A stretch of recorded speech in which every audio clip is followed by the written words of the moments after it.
من ازواجنا وذریاتنا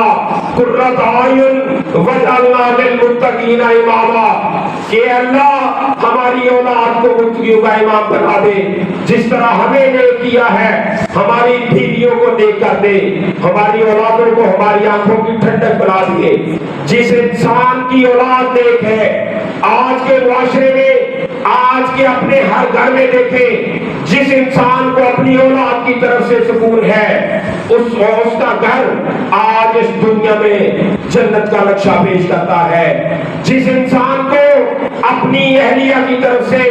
اپنی بیوی کی طرف سے سکون ہے، آج اس کا گھر جنت کا نقشہ پیش کرتا ہے۔ سب سے زیادہ انسان بے چین اور مضطرب اس وقت ہوتا ہے۔ آج اپنے گریبان میں میرے سمیت آپ تمام لوگ دیکھ لیں، سب سے زیادہ ہم اس وقت بے چین ہوتے ہیں جب ہماری بیوی کے ساتھ ناچاکی ہوتی ہے، جب ہماری اولاد کے ساتھ ناچاکی ہوتی ہے، بیٹے کے ساتھ ہماری کوئی بات جو ہے وہ تسلیم نہیں کرتا اور ہم اس کے اوپر جو ہے وہ پریشان ہوتے ہیں۔ بیٹیاں ہماری بات اگر تسلیم نہیں کرتی تو ہم پریشان ہوتے ہیں۔ بیوی اگر ہماری بات کو صحیح طور پر اس کا حق ادا نہیں کرتی تو ہمیں سب سے زیادہ پریشانی لاحق اس وقت ہوتی ہے۔ ہمارے گھر کا سکون اس وقت سب سے زیادہ برباد ہوتا ہے کہ جب میاں بیوی کے درمیان تلخی پیدا ہو جاتی ہے کسی معاملے کے اوپر، کسی بات کے اوپر۔ اسی لیے رب کائنات نے یہ کوئی معمولی فرشت نہیں ہے، یہ کوئی معمولی بات نہیں ہے، یہ بہت بڑے اعمال ہیں، یہ نچوڑ ہے۔ اللہ پاک نے پورے 30 سپاروں کے اندر یہ ایک لسٹ بیان کی ہے تو وہ سورہ فرقان کے اسی آخری رکوع کے اندر بیان کی ہے۔ اس میں اللہ فرماتے ہیں کہ ربنا ہب لنا من ازواجنا، زوجہ کی جمع ہے کہ یا اللہ جس طرح ہمیں نیک کیا ہے ہماری بیویوں کو بھی نیک کر دے، ہماری اولادوں کو بھی نیک کر دے۔ اور اس کے بعد انسان یہ سوچتا ہے کہ اللہ کی ذات کے آگے کہ سارا کچھ کرنے کے بعد اے اللہ کی ذات ہمیں نوازے گی کس چیز سے، ہمیں ملے گا کیا؟ تو اللہ پاک ارشاد فرماتے ہیں اولئک یجزون الغرفۃ بما صبروا ویلقون فیہا تحیۃ وسلاما، کہ جب آپ یہ اعمال کریں گے، جب آپ یہ کام کریں گے، جب آپ اس فہرست کو، جب آپ اللہ کے پسندیدہ بندے بننے کے لیے اپنے آپ کو اس طرح کا اس سانچے میں ڈالنے کی کوشش کریں گے تو اللہ پاک ارشاد فرماتے ہیں جب یہ عمل کر کے آپ میرے پاس آؤ گے اولئک یجزون الغرفۃ بما صبروا، جب صبر کے ساتھ آپ یہ کام کر کے آؤ گے تو پھر وَيَلْقَوْنَ فِيهَا تَحِيَّةً وَسَلَامًا، اللہ کہتا ہے کہ اے میرے بندے تیری آمد بعد میں ہوگی، تیری آمد بعد میں ہوگی، تیری روح قبض بعد میں ہوگی۔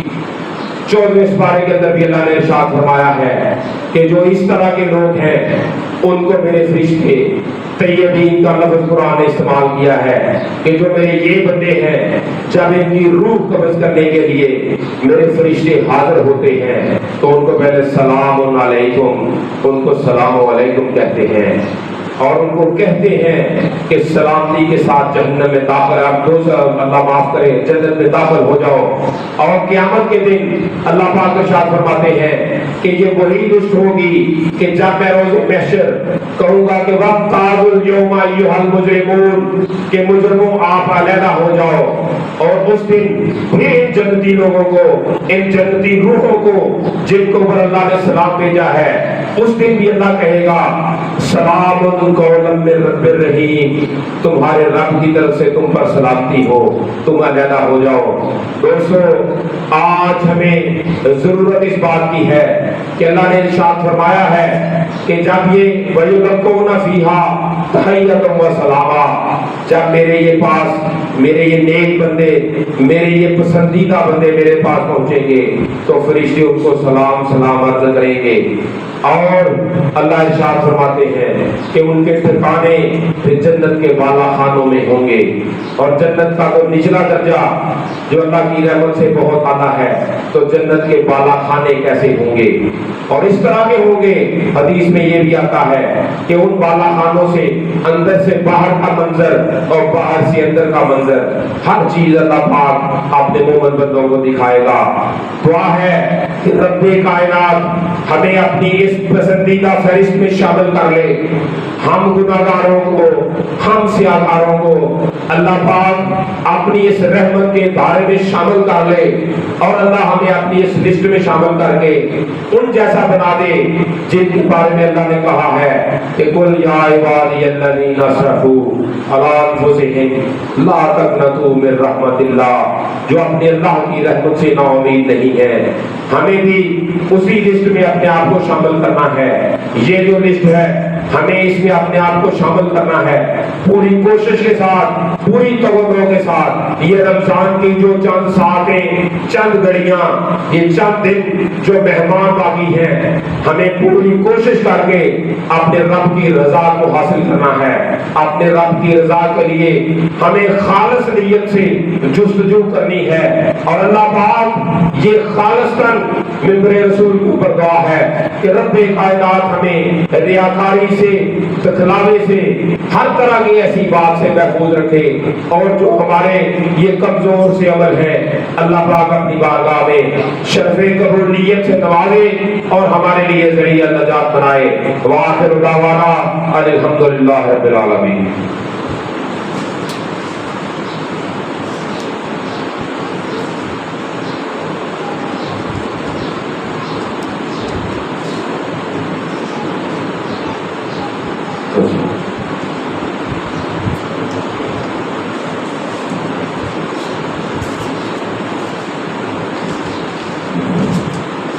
یہ مسجد اور مدرسہ زیر تعمیر ہے،